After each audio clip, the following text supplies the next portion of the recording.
Hi, watching NewsX. My name is Vineet Malhotra. Well, we are going to talk about something which is very crucial and very pertinent, not only to India but to the entire sacrosanct nature of the subcontinent. Nepal's opposition is continuously attacking against the Oli government, caught in China's web in that particular country, and everybody knows that China is in fact controlling all the strings. China has occupied 10 major places in Nepal. It also houses 72 families from a village, and the opposition has continuously attacked China for the kindness of the Oli government. The opposition in Nepal has well understood China's move and what they are exactly trying to do. Perhaps Nepal was the last one to understand what they're trying to do. Push Kamal at the Hel Prachanda says, and I quote, "We have heard that Pakistan, Afghanistan, or Bangladesh model is being worked on to remain in Nepal's power. But such efforts will not succeed. No one can put us in jail in the name of corruption. It is not easy to run the country with the help of the army, nor is it possible to break the party and run the government with the opposition."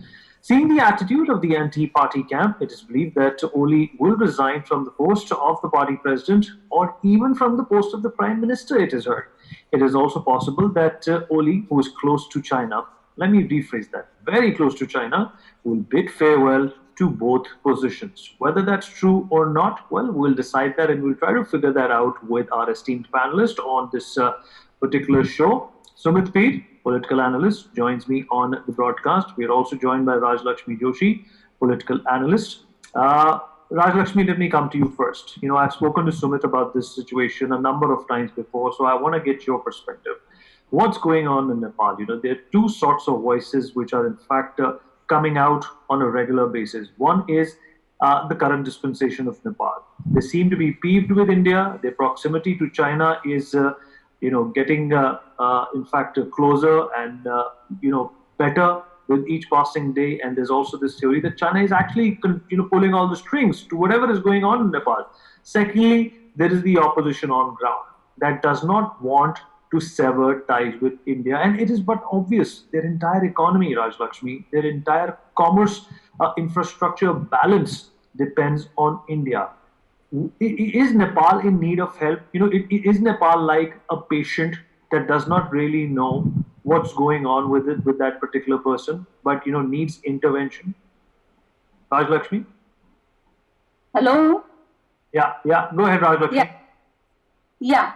So, very good afternoon, and it is great being on NewsX. And very firstly, I would like to say, the defense minister, he said that with between India and Nepal, there is this the connect is of roti and beti. So that is, India and Nepal, they are and another thing that I have actually been speaking with some communities also. I've been giving motivational talks also. So there also I told them that we are such a close knit to communities that where we don't need a passport, we don't need visas. So it has always been like that. So we are very culturally close, both the countries, and economically also. Like he rightly said, roti beti. So this situation is something where it's a very tricky one, I feel, where because Mr. KP Oli, he is compelled by a variety of reasons, within his own party. That opposition is not just from the opposition per se, it is not from the other parties, but within his own party also he is not in a very good position. So firstly, because of his bad health, and another one is this strong factor of this strong leader called as Prachanda. So, he actually, we are all aware that he is a former prime minister of Nepal. And he obviously, he has a lot of, he's a very strong factor there. So, he, as per ground reports, he has almost, in that standing committee, he has more supporters towards his side. And they have the policy of one person, one post. Whereas Mr. KP Oli, he is, he is holding the post of the leader of the party as well as the prime minister, which is not acceptable to them. So that actually could be a technical problem for them. But and along with that, actually the ground reality is that everybody, most of them, they have a lot banking on India, so they cannot afford to break ties with India. So for them, it will be a very uh, bad situation if they have to break ties with India, because China, even though it may look like a short term gain for them right now, but then in the long run they will have a lot to lose. Like everything from pen to salt to rice to sugar, everything goes from India Absolutely. for Nepal. So they are very heavily, I won't say dependent, but yeah, we are very closely interconnected. So they will definitely not want to break ties with India. And Okay. that is why I feel that, nobody there wants to, make those relations bad. And that is why even Mr. Prachanda and his supporters and the other parties also, they are not, in favor of Nepal trying to gather favor with China. And Okay. as it is, this is a very wrong time for them to actually break ties with India, because then, during the COVID situation, it would have been a great help if, Right. you have this strong, like you say, big brother. I would like to say big brother in a good sense, not in that, overbearing sense. I would like to say big brother in a nice sense, where, you have a protective big brother who can help you during the pandemic. So this is Right. a wrong time to break ties, I feel. I think for Nepal, Raj Lakshmi, any time is a bad time to break ties with India. Yes, Chaudhary, yes, yes, editor definitely. for the Hindustan Times, joins us on the program. Major Mohammad Ali Shah, defense expert, always here on the program with us. Sumit, the one word that comes to my mind while looking at Nepal under the influence of China right now is hypnosis. Are they hypnotized by China? I think, Vineet, thank you very much for having me on your show. I have been maintaining my own stand. We have to look at the people of Nepal and Mr. KP Oli separately, because whatever is done by Communist Party of China using a conduit called Mr. KP Oli.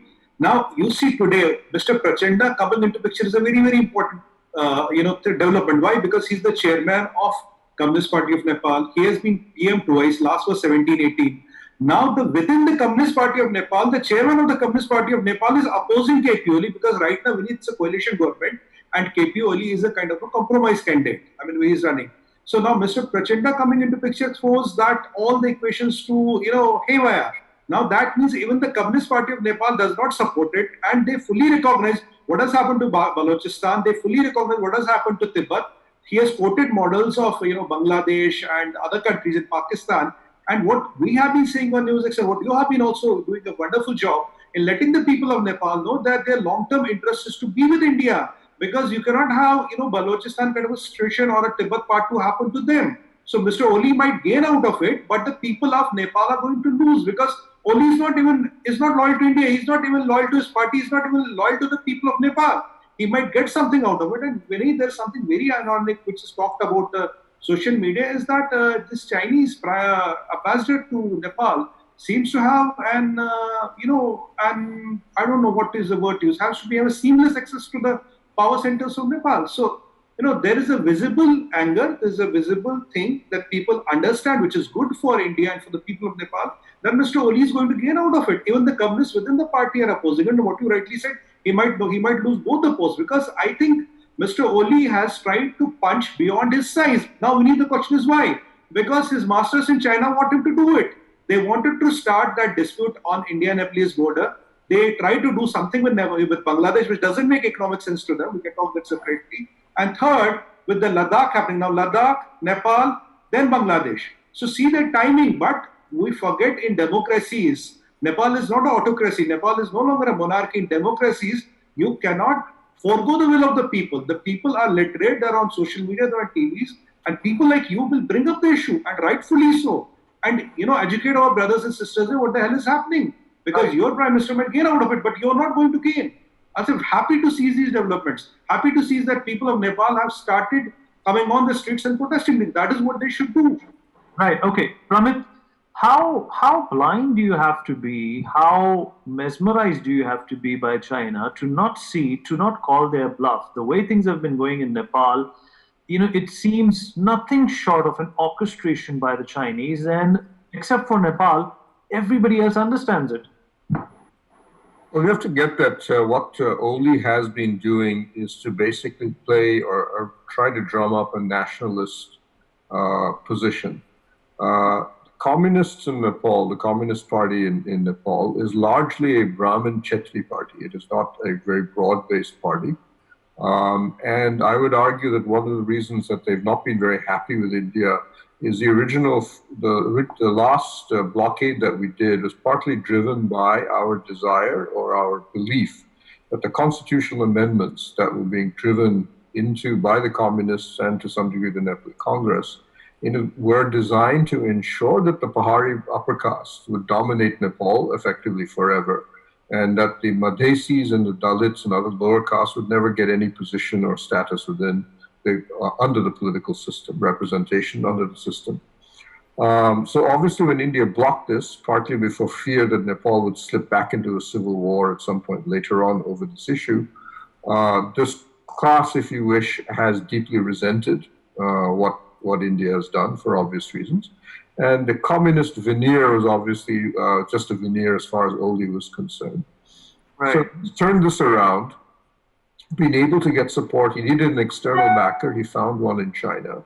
And he's been able to combine these two, the concern of his own caste or class with a potential social revolt that may take place at some point, combined with a resentment with India and the fact that it's got an external backer. So he's played a nationalist card in an attempt to unite Nepalese against India and try to make them forget that the real game, in many ways, the real game underneath is a socio-political one. It's a game that a lot of other politicians have played. They played it in this country and many other countries. The weakness that Oli has, and which is some of the others have already alluded to, is that he is a weak person within his own party. There are at least three major factions within the communists. At least one of them, led by Prachanda, is trying to argue that he has become overly authoritarian within the party.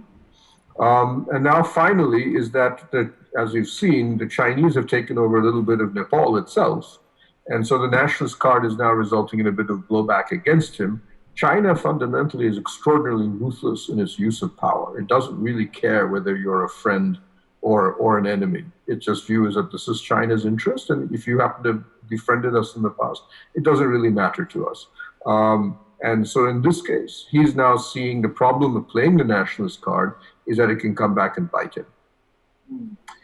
Major Muhammad Ali Shah, it is imperative to understand that if China did not have the kind of influence that it has on Nepal today, then when it came to upholding the sovereignty or integrity of the Nepalese border, the first people that they would have reached out to was India. What's going on according to you? Vineet, in the year 2006, 2008, I served with the Assam Rifles, and maximum of our troops were from Nepal. Now, these troops today they've retired. They are back in Nepal. They're back in the villages. They are sending us WhatsApp messages saying that, sir, we are certainly with India. हमने हिंदुस्तान का नमक खाया है और हम हिंदुस्तान के लिए आज भी अपनी जान देने को तैयार हैं. Now, Mr. K.P. Oli, certainly, he is playing the nationalist card to remain in power. He is not just keeping well. He doesn't enjoy a good position in his own party. Mr. Pushp Kamal Dahal Prachanda, who is from the same party as him, he enjoys he is on a much more respected position. And he's made it very clear that we know the model which is being used in Bangladesh, Pakistan, Afghanistan. We will not let Nepal become like that. So I will really not be surprised if Mr. K.P. Oli resigned and steps down any time now. Because China already has occupied 10 territories of Nepal. It's housing 72 houses of Nepal at the moment. So China, as we all know, is a very big bully.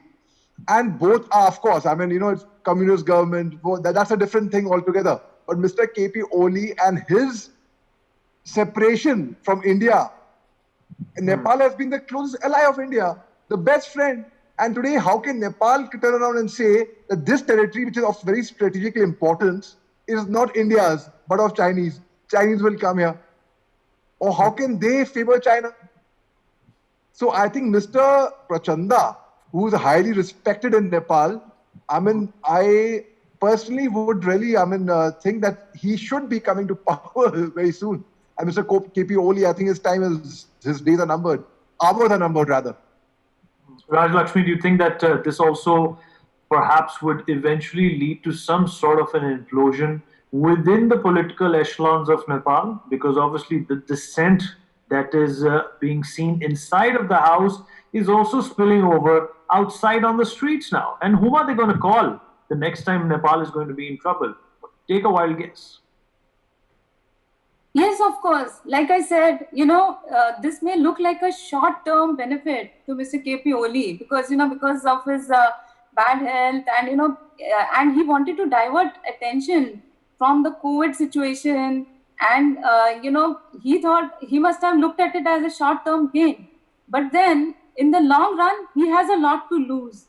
Now, the only way out actually for Nepal, that was another reason why he brought out the issue of this Lipu Lake and Kala Pani and all that also, because he wanted to divert attention and he wanted to, get this nationalistic fervor and all. So, but the only way out here would be bilateral talks, because we have, both India and Nepal have a lot together in common. We have, culturally, and even as say maybe religious tourism also for pilgrims, our pilgrimage is incomplete, without visiting Nepal. And for Nepalis, again, similarly, they have to come and visit, Indian religious sites.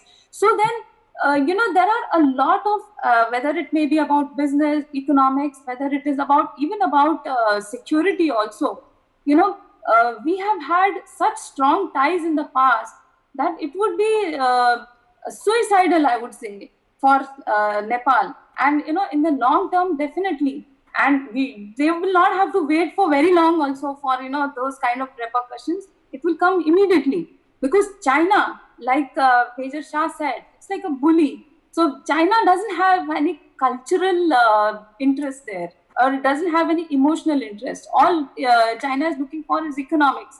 China is looking at some kind of a global domination right now. So that is the only thing on China's mind. And Nepal will be like, Nepal won't even realize when China has taken it over completely. So, like, I think Nepal needs to learn a thing or two from Tibet before, they try to even think of, trying to join hands with China, and whether they think that, if anybody feels that they can maybe dominate India by joining hands with China, I think that will be stupid, because then it will be like, going against your own brother and helping an enemy come inside the house. Absolutely. So I think that would be a wrong thing to do. Raj Lakshmi, you said that Nepal could learn something from Tibet, but I think the country that Nepal can learn from the most is Sumit, Nepal itself. Because the way they have been for the last few decades, they haven't had too many problems with India. But let's not talk about the water that's already under the bridge. So what can India do as a country, as somebody who's looked after Nepal for so long now, centuries rather, to make sure that, like Pakistan or some of the other countries that China has perhaps been able to influence to a great extent, that Nepal is not subjugated, by the Chinese debt trap? I think, Vineet, the point here is I'm reiterating my stand that India has to work overtime. The word is overtime, to relieve our brothers and sisters from the clutches of dragon. Unfortunately, in UPA 1 and UPA 2, the Communist Party of India, Sitaram Yechuri, was literally outsourced the Nepal business, and that is why you've seen the communism building up to this extent in Nepal. Now, we have done a lot of things, but a lot more work needs to be done. And Vineet, the point here is that there is a lot of national security risk with Nepal, beyond the cultural ties and economic ties and brothers and all that. You see, there's a Chinese line coming to Kathmandu very soon. So then that is a problem to us. If you look at the Lipu Lake Pass is a tri-junction between India, Nepal and China. Today, since 1962, पिछले 60 साल से, from last 60 years, Indian Army is protecting that, is guarding that. By any chance, if Indian army leaves tomorrow there, which won't happen, of course, it's a direct strong advantage to PLA. So today, getting and going Nepal, and when it is to diplomacy and national security, all the ways are fair. All the ways are fair because it is question of our national security. So overt, covert, whatever you want to do. Of course, with Nepal, they are brothers. There's no question of using force. But whatever we can do diplomatically, economically, people to people connect, whatever we need to do, we have to do. We have to walk that extra mile. We have to assure them we are going to with you, and they must see we need. The important point is here: next 50 years of future with India, not with China. So let's throw out those things. Let's throw out a few of those visible gestures where they see 50 years of future with us and not with China. Because if people of Nepal see that, no KPOL or no ABCD tomorrow can swing them back to China. Awareness is what you are already doing. You're doing a fantastic job there. But the government of the day has to extend those 3, 4, 5 schemes of these 5 gestures where the people of Nepal are assured and reassured again. And even in the time of COVID, Vineet, we did a fantastic job. We made sure everything goes to Nepal. There is no dearth of anything. And one last point, Vineet, there is one more factor which is irking a lot of parties in Nepal because the influence of Yogi Adityanath, the border, which is UP-Nepal border, is increasing his influence there. That is also irking a lot of political parties and political dimensions in Nepal. That is why you see these knee-jerk reactions from Indian brides will not get citizenship, will ban Hindi, will get Mandarin. Now, आप China के इशारों पे नाच रहे तो इतना भी मत नाचिए कि आपके लोगों को समझ आ जाए. That is what Oli has, unfortunately, he has punched beyond his size. Now, even a kid in Nepal can understand why are you banning Hindi and why are you making Mandarin compulsory. These two don't back up. If you're smart, you could say, okay, we'll also do Mandarin. I want to ban Hindi, I want to bring in Mandarin. What is this? Do you think nobody can see through it? So these are the things but we have to work hard, Vinny. We have to work hard. We have to put 4-5 tangible things for long-term development of Nepal. All right, we have a paucity of time. I'll get a quick reaction from Pramit, and then obviously I'll go to Major Shah. Pramit, what kind of a danger is India in seeing this proximity accelerate between Nepal and China? What can we do to stop it? This is something we've been seeing in almost all of our neighboring countries. Pakistan obviously is a different case. It's an ally of China. But whether it's been in the Maldives, in Sri Lanka, to a lesser extent in Bangladesh, definitely Myanmar, we have seen Chinese influence grow, partly and exactly the same way we're seeing in Nepal, either by selecting political leaders in those countries who have ambitions, need money, and urging them to take an anti-Indian position, or they may have already existing Indian biases but then are promoted. We saw the last Rajapaksa government take that path. We saw the last Yamin, the last Maldivian president, probably even more extreme than Oli in his anti-Indianism. So it's not now, and we're now seeing the spread across not just in our region, but even in the Indian Ocean littoral, where leaders in Africa, in smaller island states in the Indian Ocean further afield, like Seychelles, there were anti-Indian. Remember, we had an agreement with the Seychelles government to build a port there. There were protests against that port, which we now know are funded by the Chinese. So we have a very clear sign of what China is doing. And in some cases, we have been lucky. We have played to get card our own way. We supported Sirisena and building a coalition that eventually overthrew Rajapaksa. The Chinese themselves have blundered a few times and have resulted in, for example, in the case of Yamin, trying to convert Maldives into virtually a dictatorship, and you saw Yamin eventually collapse under his own weight. We will have to play a number of different games in Nepal, different strategies to try and see that China's influence. We will say Nepalese can do what they want regarding their own future, but the degree of Chinese influence has to be limited. Okay. All right, Major Shah, 20 seconds for you, and then we wrap up the show. See, Mr. Oli, instead of bilateral talks with India, he preferred confrontation. Now, I will tell you something, about Rui and Kodari village. Now, the opposition parties are holding a grouse against him because Chinese have encroached on that. Now, China and Nepal, their relationship would be built on economics, on trade, on money. But India and Nepal, it's heartfelt. It's a heartfelt relation over there. All right. Okay. For more such videos, subscribe to the NewsX YouTube channel, hit the bell icon.